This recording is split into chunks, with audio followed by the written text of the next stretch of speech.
President of America pays for his own peanuts in the White House. That is indeed a big story. Well, in other news now, big setback for Theresa May hours after the British cabinet gave its nod to the Brexit draft deal. Theresa May is facing two high-profile resignations. The Brexit Secretary Dominic Raab has resigned and has claimed that he cannot support the deal for two reasons. One, that the regulatory regime proposed for Northern Ireland was a threat to the integrity of the United Kingdom, and that he cannot support the indefinite backstop arrangement either. He said that the European Union cannot hold a veto over the UK's ability to exist. Northern Ireland Minister Sailesh Vara too has resigned in protest of the deal. Vara claims that the deal would leave the United Kingdom in a halfway house. This news, of course, comes even as the European Union and its parliament has welcomed Britain's Brexit progress, and May's cabinet has even given its in-principle approval.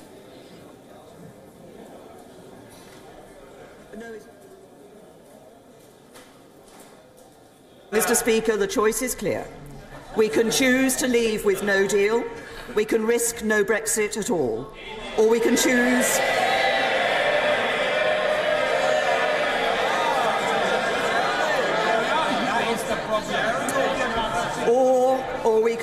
to unite and support the best deal that can be negotiated. Mr. Speaker, the choice is clear. We can choose to leave with no deal, we can risk no Brexit at all, or we can choose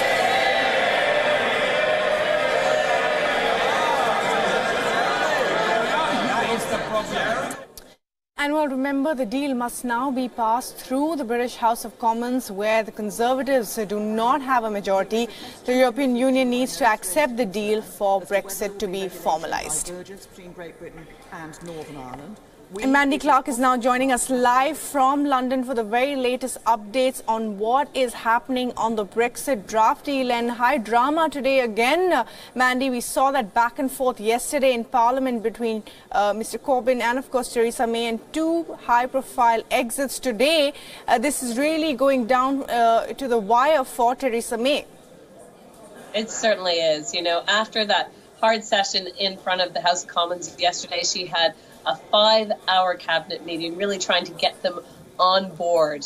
It was supposed to only be 3 hours. Yesterday extended another 2 hours. It was said in that meeting there was at least 12 ministers who were very, very concerned. But it seemed like she got it through. Then this morning we've had two high-profile resignations and a flurry of other ones. So, and all that right before the House of Commons started, and then she had to defend her position again in front of the Parliament. She still has to get it passed through Parliament, and that is going to be incredibly difficult because she has the cabinet said they back it, but there's been a number of resignations. The DUP that's really propping up the government said they reject this deal. So without the backing of the DUP, if it fails to pass Parliament, she might have a no confidence vote, which would see a new leader of the Tory party that's ruling the country at the minute. And it would mean that that deal would be dead. It wouldn't go to the EU, and they'd have only a few months left to negotiate another deal before that hard deadline of Brexit comes around March next year. So it seems like an impossible position. What she really has to do is pass it through Parliament, and that's going to be the ultimate test, because it doesn't look like she has the backing to get it passed just now. Yeah, and she doesn't have the backing, and that's what, Mandy, I'd like to ask you, what is the buzz in the political circles and in the, within the media about Theresa May actually making it to the finish line with this? Her entire career will be sort of on the line because of the Brexit deal. We're already hearing buzz that there might be a possibility of a second referendum. That comes later, of course, but there might be no Brexit at all. And all those things are on the table. She's repeatedly said in the House of Commons today that she is not going to go for a second referendum. They're not going to go pull out of Brexit because this is the will of the people. Of course, the vote was incredibly close. Even though Britain did vote to Brexit, the 46% voted to remain. So it really has divided the country. There are political parties that are really pushing for that second referendum. Tony Blair, the former Prime Minister, has come out and demanded that a second referendum should happen. And he is a former Labour. Now, Labour themselves, the party hasn't demanded that, but we are hearing a lot of different voices asking for it. She said no so far, but she might not be in the position of PM if she doesn't get that passed through Parliament. So there's a lot of big question marks. It all depends how the political play happens between now and March. It's an incredibly tight deadline to succeed, and there's a lot of knives out for Mrs. May. There's people already saying that she should resign, that there should be a no confidence vote that will force her to step down, and of course, if it fails in Parliament, she'll have to step down anyway. So it's a very difficult time. Well, Palestinians in Gaza have hailed the resignation of the Israeli Defense Minister Avigdor Lieberman, citing it is a political victory. Now, Lieberman on Wednesday announced his resignation, protesting the Egypt-mediated ceasefire in Gaza that he called was a surrender to terror, and his resignation was described as a blow to the Israeli Prime Minister Benjamin Netanyahu's conservative coalition government. Now, Lieberman said he will also withdraw his far-right Israeli party from the coalition. That would, of course, certainly leave Netanyahu with control of just 61 of the 120 seats in parliament a year before Israel's next election. Meanwhile, the Israeli Prime Minister has defended the ceasefire, saying that the country's leadership is doing the right thing. At least 14 Palestinians and 2 Israelis were killed in 2 days of violence after Israel launched a covert operation in Gaza. The Hamas retaliated to the Israeli operation by firing over 400 rockets at the southern Israeli communities.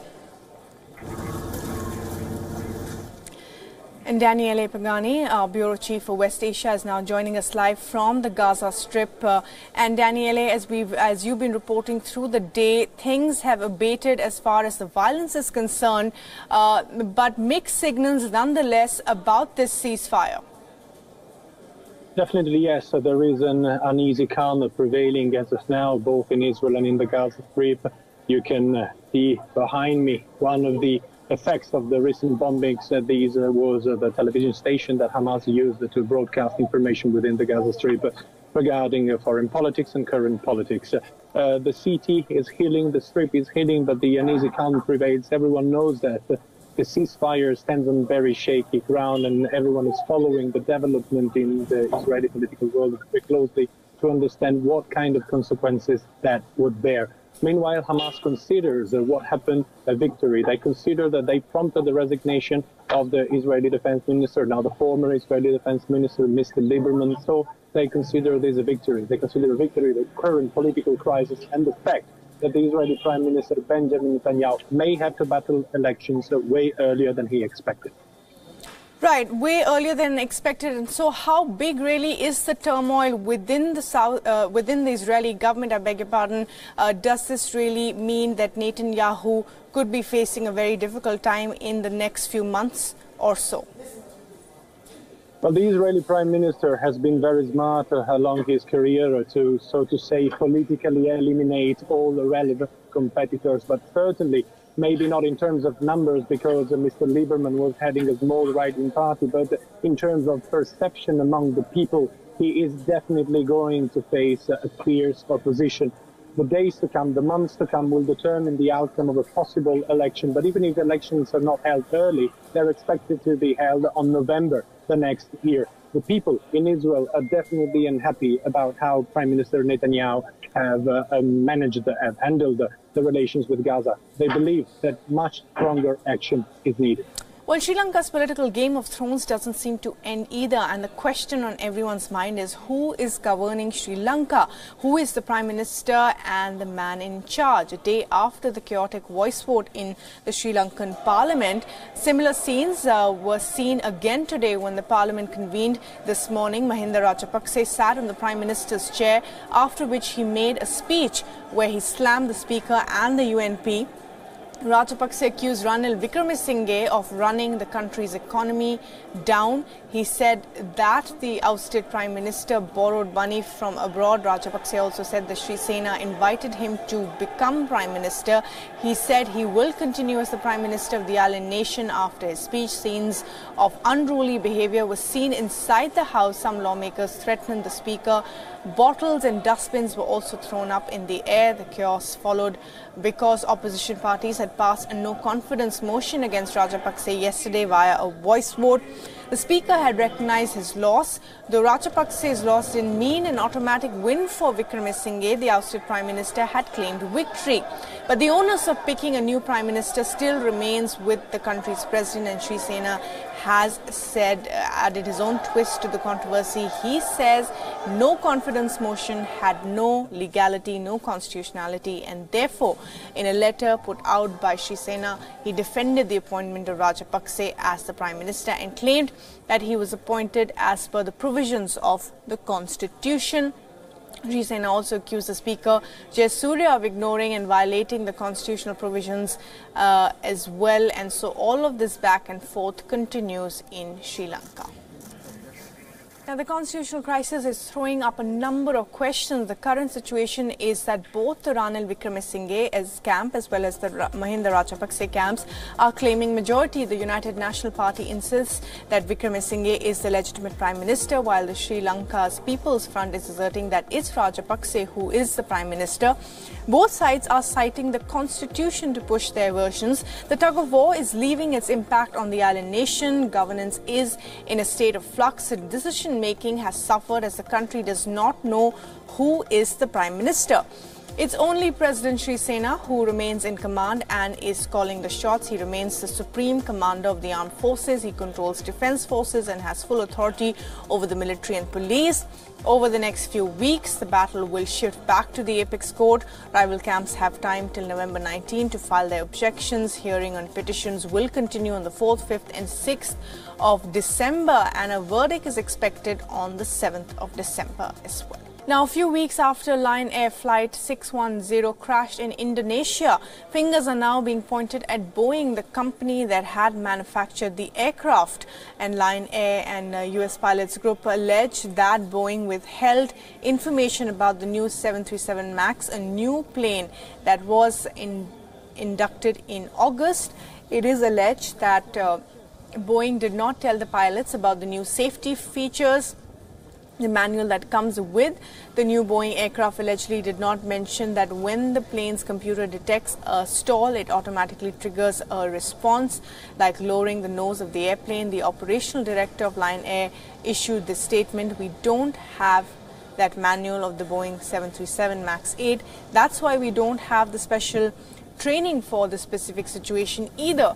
Now, the reports say that investigators are now looking into these claims. They will check if the sensor did indeed transmit incorrect data to trigger the stall prevention system of the aircraft. Boeing says that all the information that is required to fly the new plane was given, and that the 737 is a very safe plane to fly. Earlier, of course, last week, Indian aviation sector regulator, the DGCA, had asked Jet Airways to and the SpiceJet, of course, to check and correct possible sensor-related issues in the Boeing 737 MAX planes in their fleet, which could cause the aircraft to lose altitude significantly. By the order, the DGCA is in line with the advisories issued by Boeing and the US watchdog Federal Aviation Administration. As of now, Jet Airways and SpiceJet are the only carriers flying Boeing 737.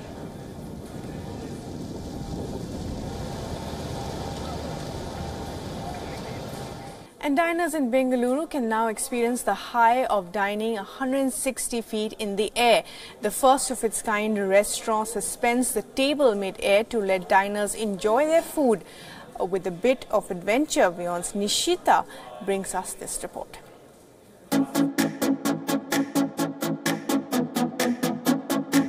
This meal is not for the faint-hearted.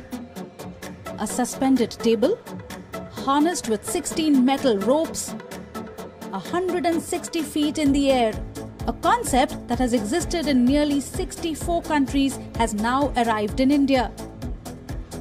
As you know that we do take this table 160 feet above from the ground, and we do rotate 360 degree, which is something beyond freedom-free experiences. Once seated and strapped, 22 diners engage in a culinary adventure of a lifetime, combined with a breathtaking view of the Nagavara Lake and Bengaluru city. With no wall or side rails, the experience for a diner is that of being suspended in midair. The table rotates 360 degrees throughout the 1-hour experience. It was wonderful. I have been to a lot of restaurants in the country, but this view was like amazing. It's awesome. Food is awesome. Okay. Yeah, I love it. And the view? Very, very beautiful. The guests are required to wear seat belts, while staff is equipped with safety harnesses. The planning, guidelines for executions, calculations and simulations have been approved by the TÜV Rheinland in Germany. The table and equipment have also been procured from the European country. In case any emergency comes, we have rescue mechanism. We have wind velocity mechanism where we get the wind velocity observation. If the wind is too high, we stop or take down this table immediately down. Within 2 minutes, we take people down. After being launched last month, Fly Dining now hopes to set up this unique experience in all major cities of India. Well, it's not just eating, it is an experience. Diners in Bengaluru are living the high life quite literally as they dine while being suspended 160 feet in the air. While enjoying delicious food and drinks, they also have the breathtaking view of Bengaluru city and the beautiful Nagavara Lake. So the next time you want to combine eating with adventure, you know where to head to. In Bengaluru with Vijay and Chandan, Mr. Virendra, WION World is One.